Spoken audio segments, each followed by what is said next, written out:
hybrid. I'll start off with a hybrid scenario, and then it's an open conversation for everybody on this. Just fire in. You don't need to raise your hand. Just fire in if you've got a question, you've got a comment. Ian's going to take some notes, and then we'll just build it as we go. We did have a scripted 6 questions per section, but conscious that we've probably got a lot more than that now. So I'm going to try and stick to the theme, but as I say, just add in as we go. So welcome those that are here. You've met myself and Ian, and you can obviously see Brian and the other guests and board members on here. You can move between 2 rooms if so be. Feel free to do so if you want to jump over to the other room and see what's going on. More than happy for you to stay here as well and contribute. You can use a chat function if you've got specific questions or comments that you want to make. I personally won't be typing into that, but I'm sure others well qualified will be able to give you your answer. I did have 6 questions, as I said. I'll fire those through, but there will be a lot more probably, so I'll try and keep this brief. We've got 30 minutes. I do estimate a couple of minutes per question, try and get everybody included in this where we can. Just starting off then, we've got a statistic from the Office of National Statistics. They've put a poll together and advised from May this year that 1/5 of businesses are wanting now to look at remote working as their new norm, as their business structure. Pre-pandemic, there was 6% of employees working remotely. On the first lockdown, 43% of employees were working remotely. So we can see where businesses are going, and I think that the point of this conversation now is to understand from all of your opinions and your experiences as to where we've been, where we're going, challenges, opportunities, and all that kind of good stuff. So I'll start off with the first question that we did have, and as I say, it'll open up to a lot more conversation, I'm sure. When we're looking at leadership and management, for all of us moving forward in our relevant businesses and as a CMI board as a whole, how do we keep less visible staff in the loop? And how do we move partiality to those visible staff that will have face-to-face and say more visible with line management? So open to the floor, general question, how do we keep the less visible staff in the loop? And open to comments, guys and girls.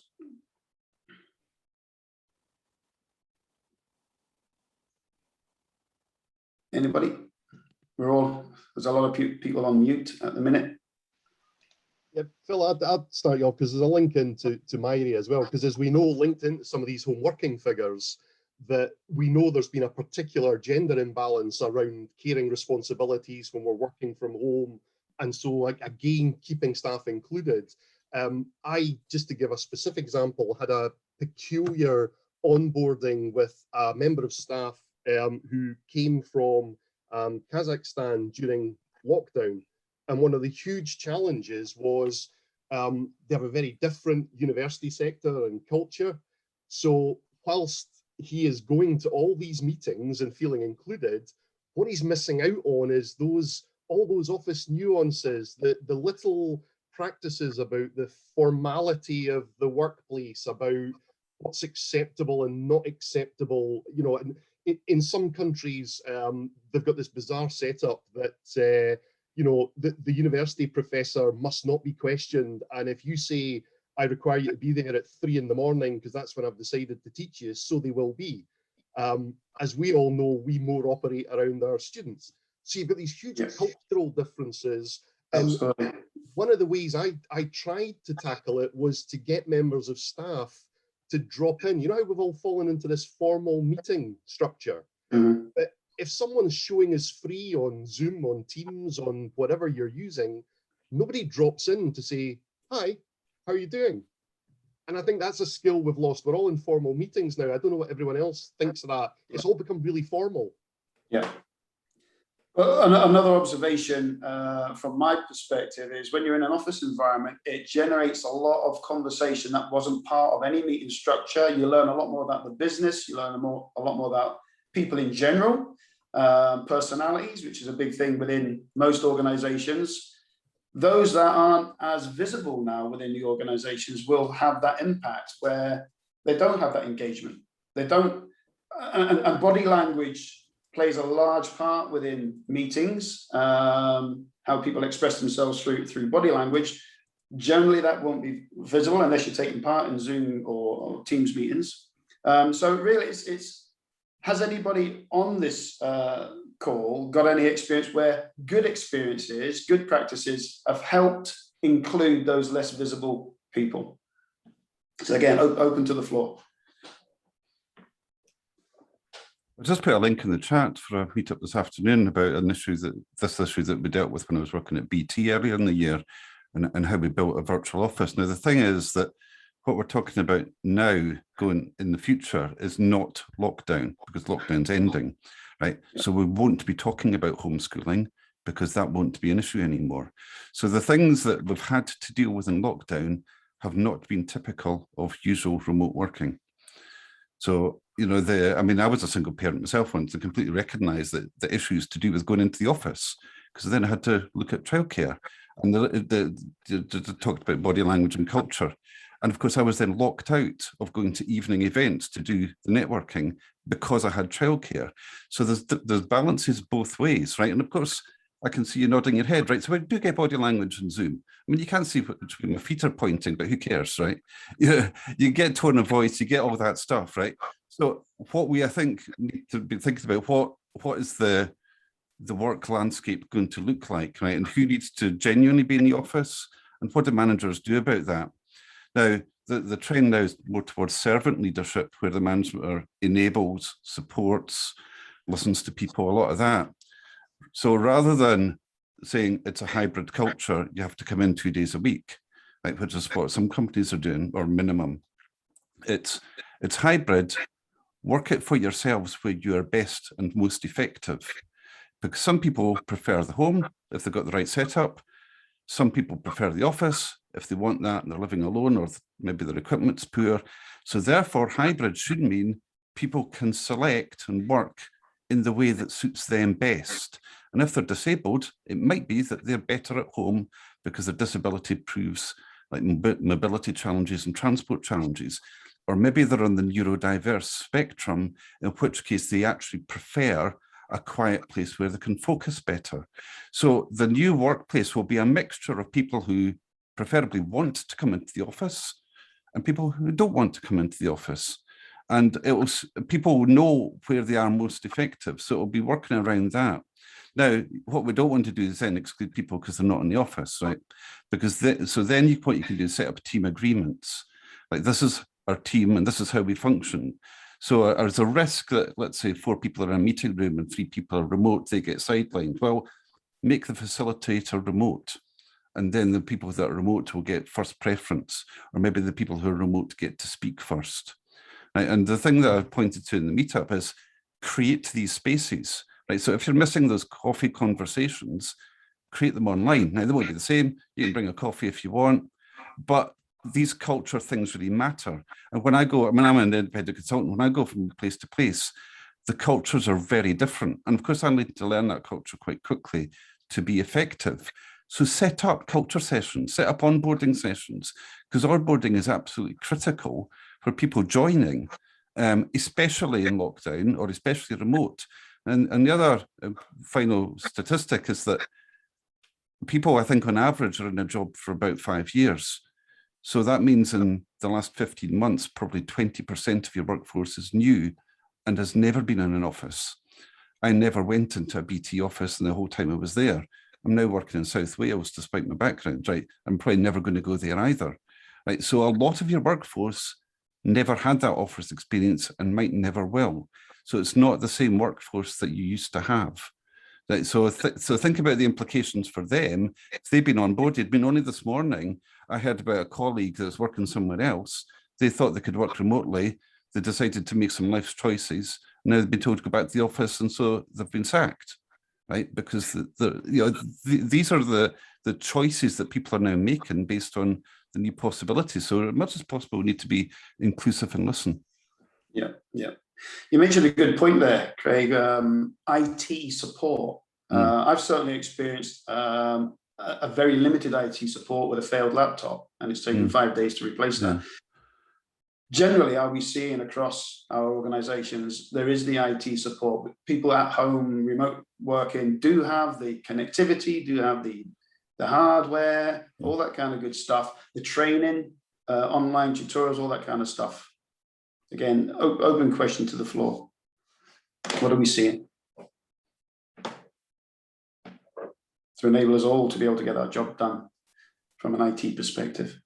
Well, I would say that what we had was, and this was in the further education sector, it was this just this notion of that if people were lecturers, they already had that equipment. So it was very difficult for people to actually say, no, I've had that access when I was at work. So when they were unable to be on campus, there was a big delay for people trying to get equipment and trying to make do with things that they had. Working on phones and laptops to deliver lectures, which was a shame. And it was just that sort of lag time. I think no one had ever asked if we had equipment at home. It was just that people did it when they went to work. So there wasn't that, it was just an assumption that everyone was ready for it. And again, even students as well, the assumption that young people are very tech savvy, they're always online, so they must have the equipment.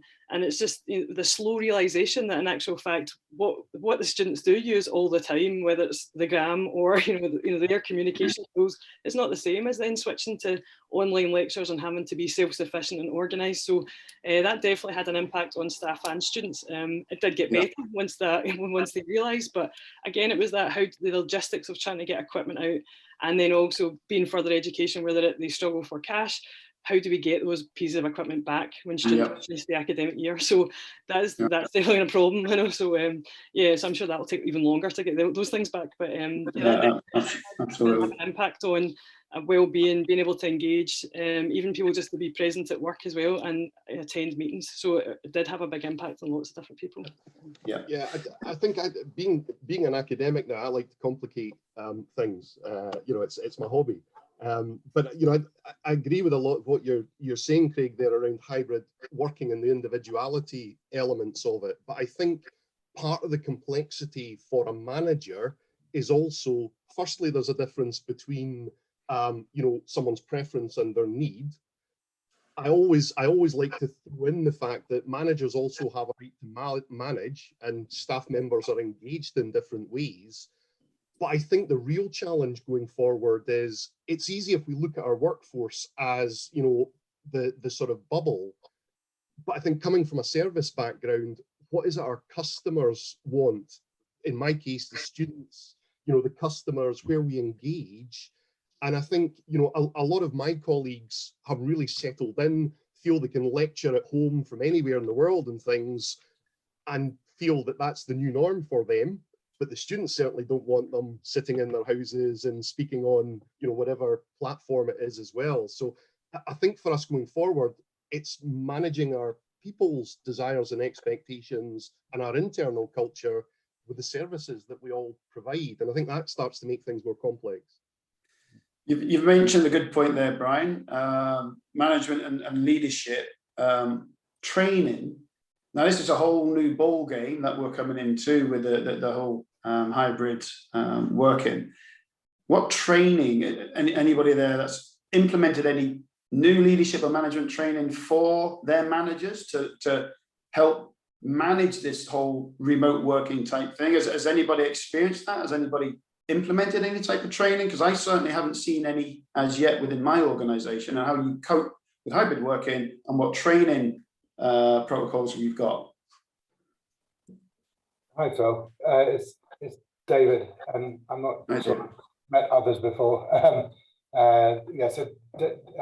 David Dent. I work in a research organisation. I'm a chartered fellow. I was formerly a board member in Scotland. I also have come in academia. I'm honorary professor at Stirling University and an entrepreneur in residence at Nottingham. But in our organisation, we were lucky because we kind of had a business continuity plan that enabled every person around the globe to have a laptop with a webcam, and that was quite forward thinking before the pandemic hit. Okay. So that really helped. We were also used to working in sort of matrix environments with colleagues in different parts of the world, in Asia and India, across Europe and the US. going back to kind of what you were saying earlier on, like this kind of coffee break thing, you know, my boss is actually Swedish, and they have a thing in the office called fika, which is a no work conversation. Purely everybody gets together twice a day and has coffee, and you can't talk about work. And we implemented that fairly early on, and that was really good. But also as a manager, you could notice who wasn't there, and it maybe prompted you just to check in.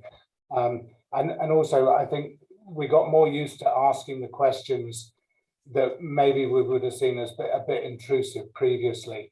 You know, how's it going with childcare? You know, anything we can do to support, you know, do you understand the flexibility that you had? Because actually the organization was prepared to be way more flexible than the individual realized that they would be. Yeah. So it was encouraging that kind of culture to be able to do that. And in terms of training, we had some people who were going into hospitals to do their work supporting clinical studies, and then most of the organization working away. But one of the important things that we did was resilience training. And myself and a number of colleagues delivered that. We're using external resources and internal resources, because that was something that was really important, but also signposting our support packages, like our employee support things that we have with healthcare, online counselling, you know, that kind of stuff, because you needed to remind people that these things were there before, but also why do you need them now? So there is this little bit of checking in on the folk that you or being conscious not to miss people, you know, and if you're missing people, then, you know, you need to take a kind of further action. So I know that covered a few of the areas that we've been about.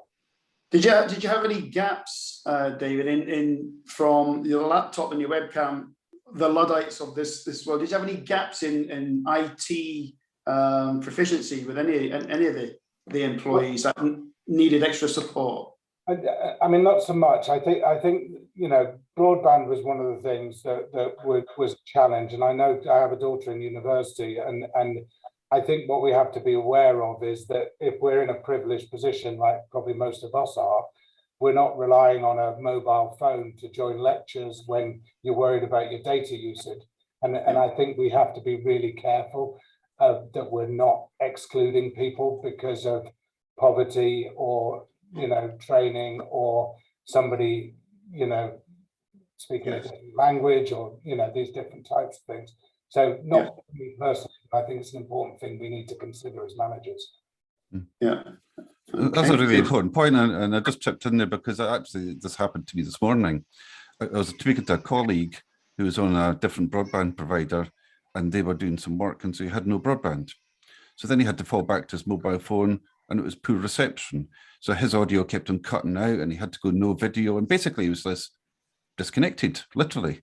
And it's like you can't just assume. So I think what we're seeing is patterns emerging of, yeah, it's nice to be able to do this collaborative, everybody comes together and it's synchronous work, but you also need a balance of asynchronous work so that people can maybe adjust their hours, work different ways, accommodate their lifestyles, you know, picking up kids from school in the middle of the afternoon, all that. They shouldn't necessarily feel as left out just because they can't come to a meeting. The work's there, it's all transparent, it's in the open, they can catch up later. So when we do have technical problems, you know, then it's not really a big deal. But we've got to also be aware that not everybody has maybe the right level of broadband or the right equipment. And it's about, these are the people that probably end up gravitating more back to the office. In time, we will fix this.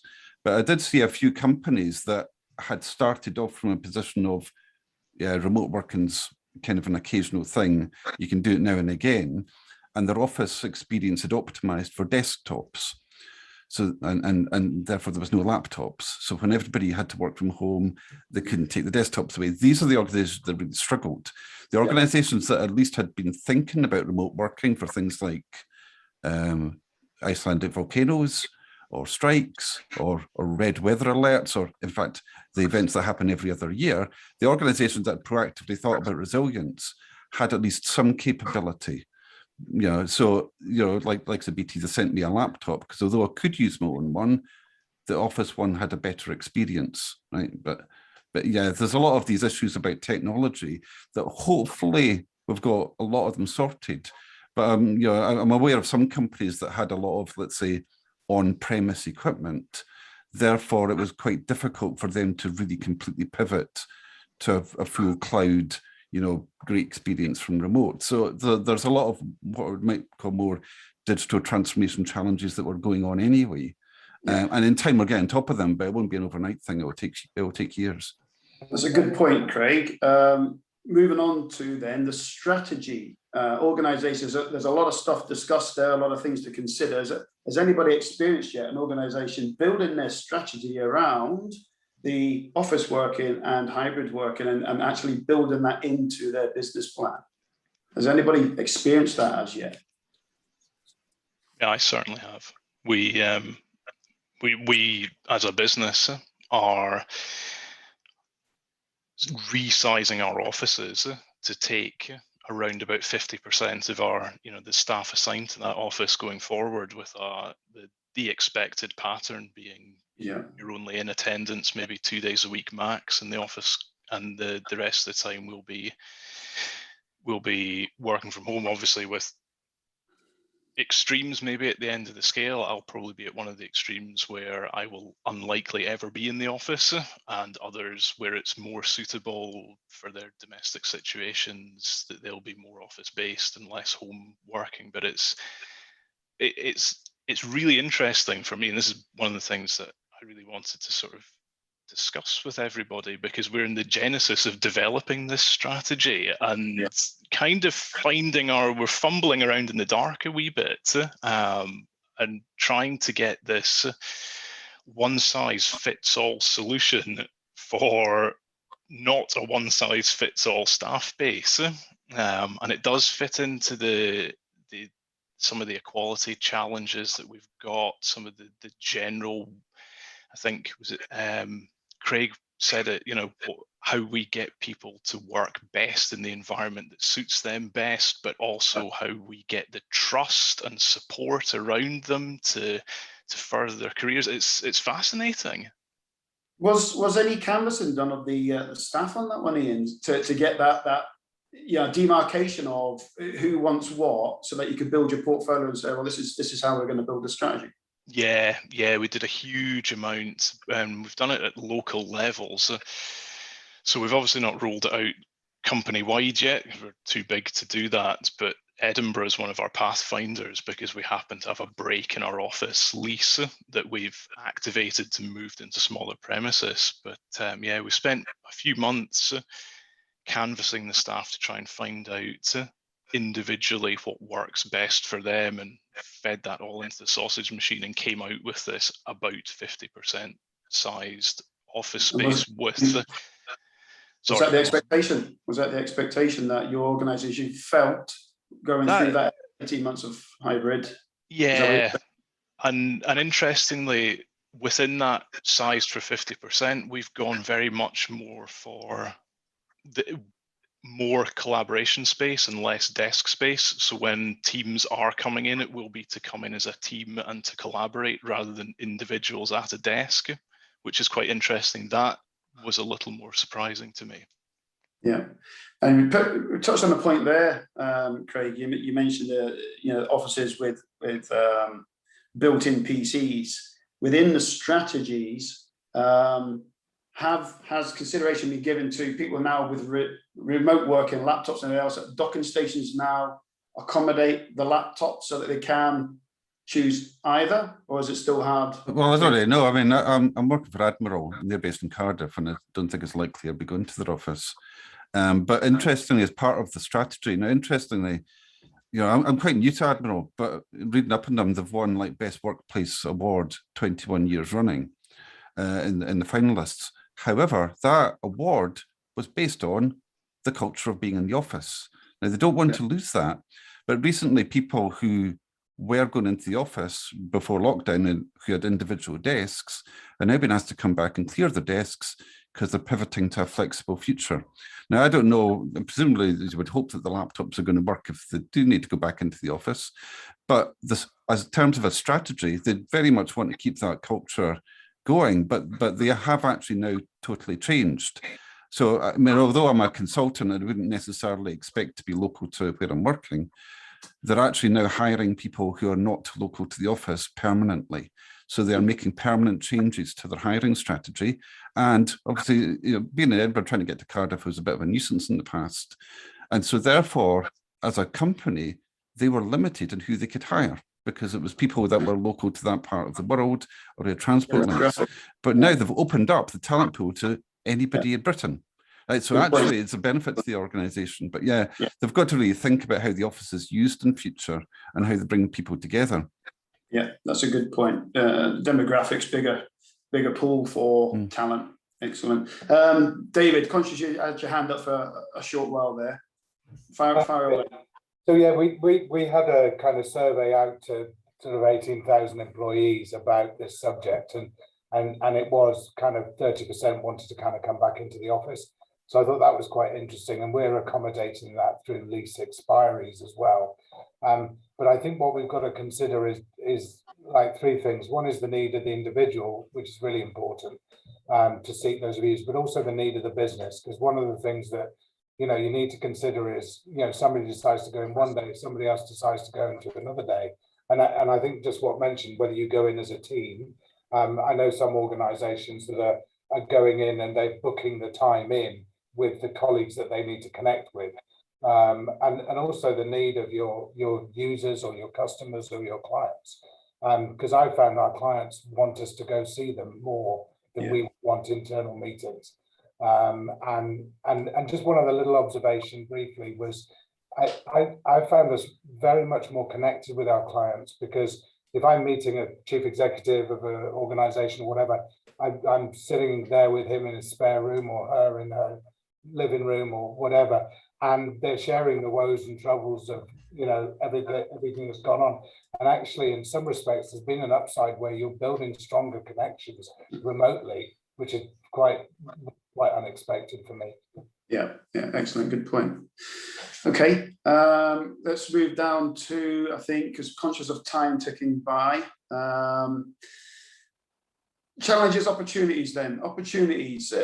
Let's talk about opening up this whole. There's an opportunity now for change. Everything does change. So, open to the floor again. What opportunities do you see? Massive opportunities. You've already mentioned a couple there that will come.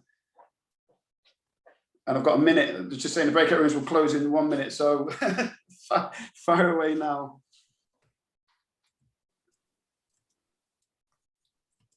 I'll dive in quickly. I think there's an opportunity for co-working with other organizations as we start to move into sharing flexible workspaces, which is certainly an approach we're taking. A lot less numbers, but if you work with mutually kind of helpful, or a marketing company working alongside a legal practice, alongside a social media company, especially for startups, then this is a really interesting approach. Cool. All right, conscious, we've got 15 seconds. There aren't any other comments. Collate these points and we'll provide some feedback in the main room. I think you'll all be forced back into the main room within the next 4 or 5 seconds. Thanks, everybody. Appreciate you. Yep, we seem to have a full screen here. Is that everyone back, Anna? It is indeed. Right. That's great. Oops, let's go to that. So welcome back, everyone, and I hope you enjoyed the conversation and found it beneficial. So if we could maybe just have the feedback from the two groups.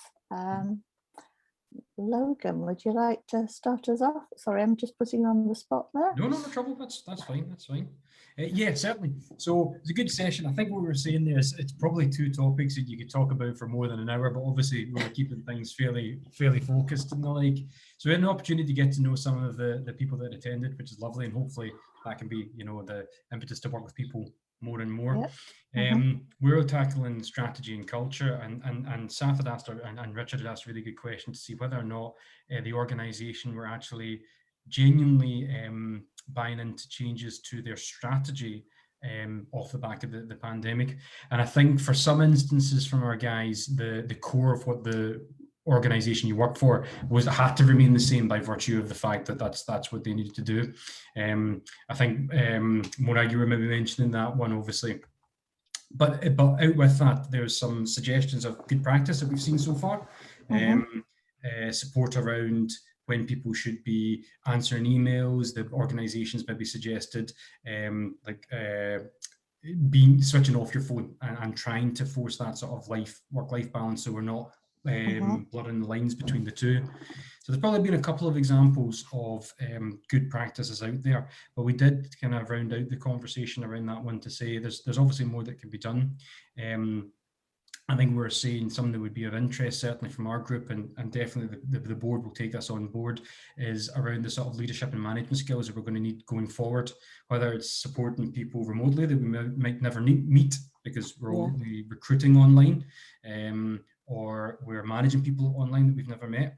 So the leadership and sort of management skills around that would be worthwhile. And also, I suppose for my takeaway was just seeing how do you shape what culture you want as an organization. And I know Yasmin had a really interesting role. She's starting a new opportunity, which is great. And one of the pieces she was doing is saying, making sure when it brings on staff that they can be almost bought into the culture of the organization, whatever that may be, to be set up. And I think that's probably going to be of real interest for folk going forward. Okay. That's a summary for me, but I'll stop just in case there was any salient points as well from the rest of the group, if they want, because that was quite wee. I still stop tour of it all. Does anybody want to add any comments to Logan's feedback? I think it was a good summary. I think the thing that was interesting was somebody made a comment about unrealistic or unreasonable expectations of employees, which I'd not really heard before. So I thought that was quite interesting. But I think there's also a need for organisations to think about making sure that they have flexible working patterns. So that was something that felt come through. And I think, as somebody had mentioned, I think George said it, there's been an obvious improvement in productivity, but then people are working long hours because they've lost their commutes, and that applies to me as well personally. They're starting earlier and they're finishing later. So the lines are, in some cases, become blurred between the work-life balance. So, we heard a lot of good stories that I think organisations are going to have to continue to work very hard to support their employees to make sure that they don't get burnt out. Because I think Yasmin said it, a lot of us are genuinely tired and we are working longer hours. And we're round the clock and we're in back-to-back meetings. And I think it's something we need to be thinking about, and leadership and organisations need to be very mindful of that. And put in place cultural changes that are going to make sure that that doesn't happen to their employees. And I think there's a long way to go on that. There's a long way to go. Because the virtual environments aren't really going to go away. And we're going to probably see predominantly hybrid environments, because some organisations will take the opportunity to close offices, right? Why wouldn't they? I think there's more coming out. It's surprising that a lot seem to be doing, not a U-turn, but saying that they want more, that, from saying, no, everybody can work at home. It's now, well, in actual fact, we'd like to see you in the office. Like to see you back. Yeah. But certainly the huge big offices, I think, where, everybody went in for all the time are going to be more, I think, of the past. So. I can't remember. I think it was either Alistair or Jack had actually made the reference to that. Some people are hungry to get back to the office as well. I don't know if your group had a group yesterday was saying that they find it very siloed. All the teams suddenly have become, people are finding that they don't want to talk to each other and share things in their teams. Because now they're in their own little cocoon at home. I don't know if that's anything that the group found there at all. It's just, just head down, I'll just get on with mine, and I just don't want to know anybody else now. So, which I was quite surprised by. That sounds a bit sad. I know, that's what I say, I was quite surprised by it. Anyway, right. So on that cheery note, optimistic note, sorry, we'll move. But you just thrown us under the bus, so your group seems better, is that it? No. No, that's really good. I'm making notes here, and I certainly think, yes, there's lots of things that we can look at, and this idea of supporting leaders and managers for, you know, what's coming along is just what the Better Managers Roadmap is. We're looking at helping us to reskill and rebuild, and, you know, what are we going to need? So, and you know, it is going to require a different approach, I think. So. But it was also interesting, you were saying about that a lot feel that the strategy has to stay the same. So, I mean, I think that was something that was brought out in an earlier meeting that the board ran with Scottish Opera, when he was saying they'd done a lot of events online, and the staff were saying, are we going to be, you know, continuing with things online? And he said, you know, well, yes, but no, we're going back to do the real thing again, because that's what we're about. And anyway, that's sorry, putting my 2 pence in here. So thank you very much for that group. That's great, and that's given us things that we can take forward to see on my central and work on as well. So the next group is Ian going to give us feedback. I know you were taking notes, Ian. Yes, yeah, trying desperately to take notes and also to keep engaged in what was happening. I think it feels like we just kind of scratched the surface. What we could have been discussing there. I think that discussion could have gone on for the rest of the afternoon. In all honesty, that was really, really good.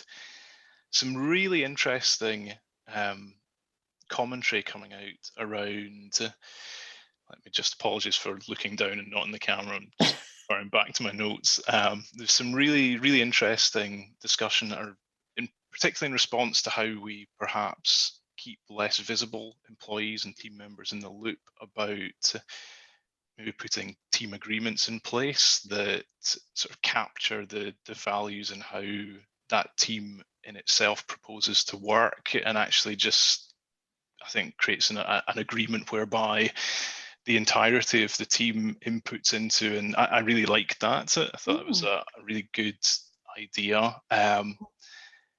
Really good discussion around, I think, the criticality of the IT infrastructure and IT support in actually promoting a hybrid working scenario, and actually that a lot of the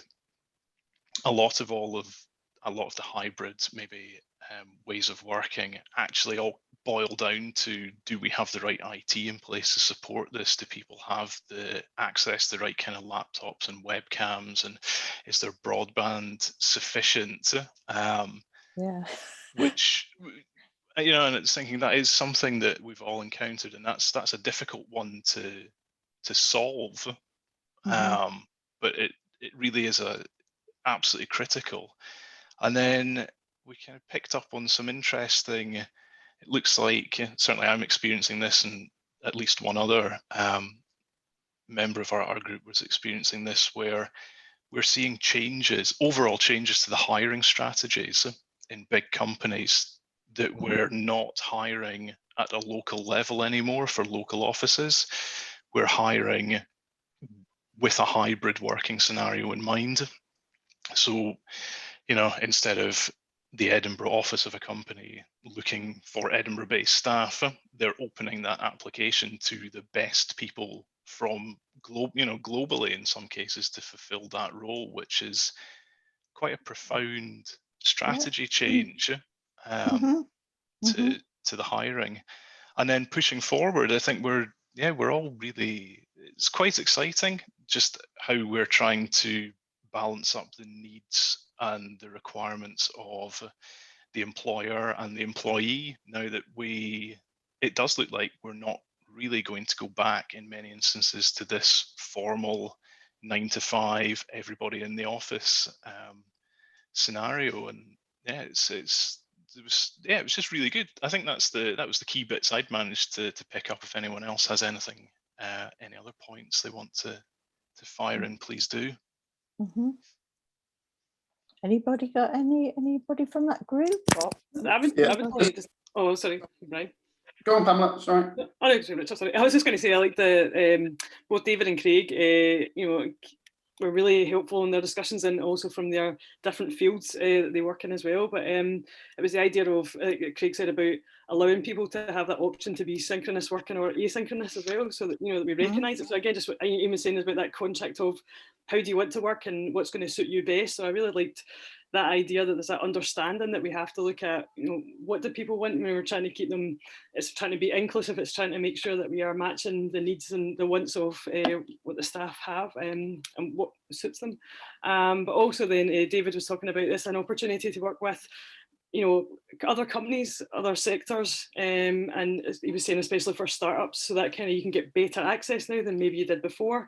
But he was, David was even saying that he was finding that he could get a better connection with definitely, like, you know, CEOs, you know, the heads of companies, because you are meeting them in their own house. So I think it's quite nice that as well that we've had that option of, yeah, you are working with people where you are. So maybe it is a more relaxed, or people are more open, so maybe we could get a nicer feeling from working, possibly. Yeah, those are good points I thought as well. Thanks. Yeah. Okay. I think one key theme for me coming out of that was, and the general feel that I felt, apart from Ian picking up on one point, was strategy at the minute isn't inclusive of a hybrid working. Generally, that the feeling was the strategy needs to look at now a hybrid working model and think about the culture that's going to drive within organizations and individuals alike. So that's something I think is a takeaway for me, certainly in my organization, is does the strategy reflect now that we're potentially having this 30-40% hybrid working of staff? It was a very good dynamic set of conversations going on. It was really good. Okay, thank you very much. We do have a gentleman, Kieran, who joined us quite late. I don't know, I don't want to throw you on the spot here, but just from what you've heard, was there any input or comment you would like to make? You're just on mute at the moment. Sorry, I missed out just too much at the beginning, and I'm unfortunate. I had an audit I was doing this morning for the company, and it ran over, and apologies for being late, but I just find it very interesting, some of the things that have been discussed so far. So I don't have anything to contribute, I'm afraid. So no, it's okay. Sorry, I just put you on the spot there. Just oh, that's fine. Okay, so thank you very much. I mean, there's some great stuff coming out there. I mean, looking at more like the psychological contract between team members working together, and how our manager and leader can support that. There's been from both groups this about recruitment now coming out. Yasmin, I think you're getting involved with that, so that's great. We'll have to come and tap into some of your knowledge on that.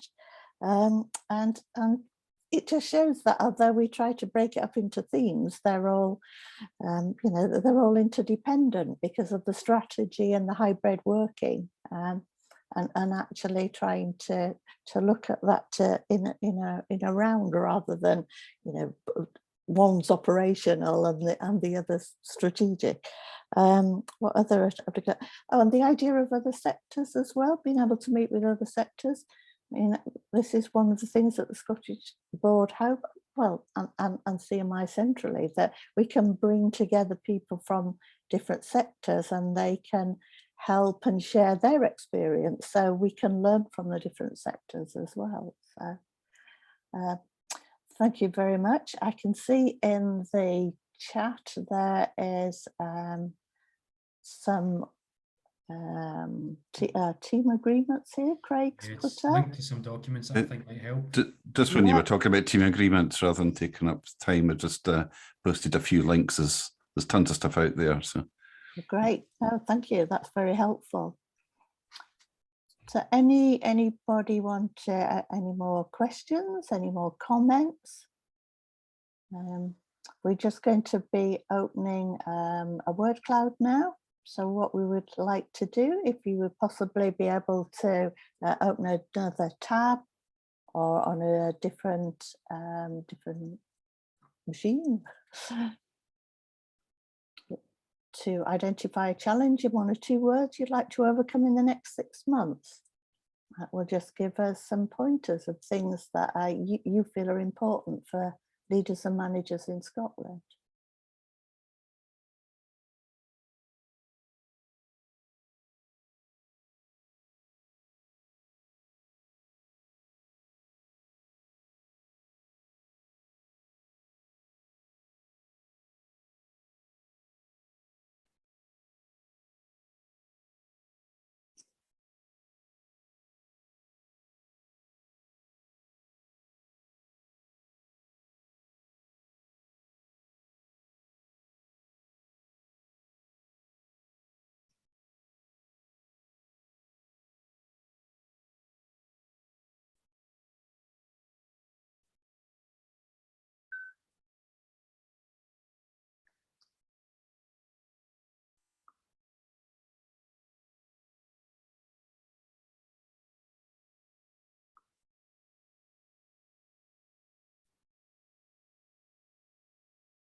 That's coming out with some really good ideas, challenges.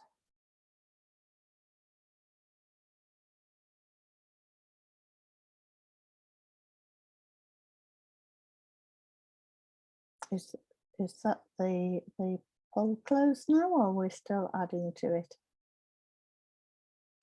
I can end it if you want me to. Just want to maybe give 30 seconds. I think we're running it over now. And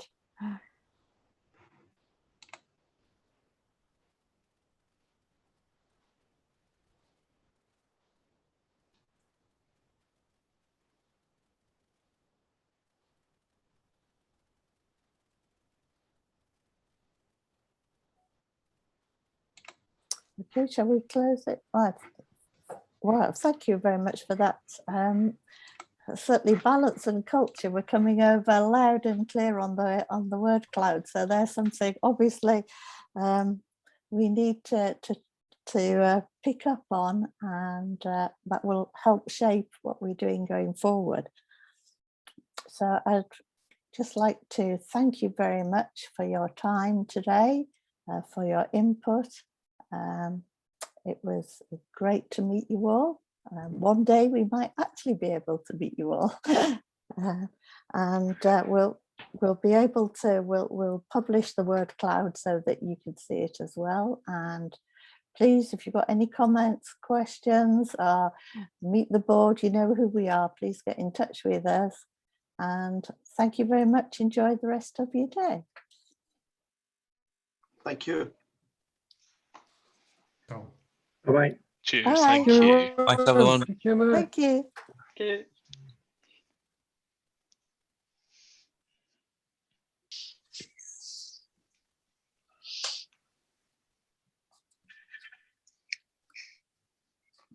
Sorry, I should have said, please go to the CMR website. I was conscious we were over time. I'm sure they'll know. I'm sure they'll know. We can follow it up with please go and have a look. This is some link. Okay, well, thank you. Thank you very much.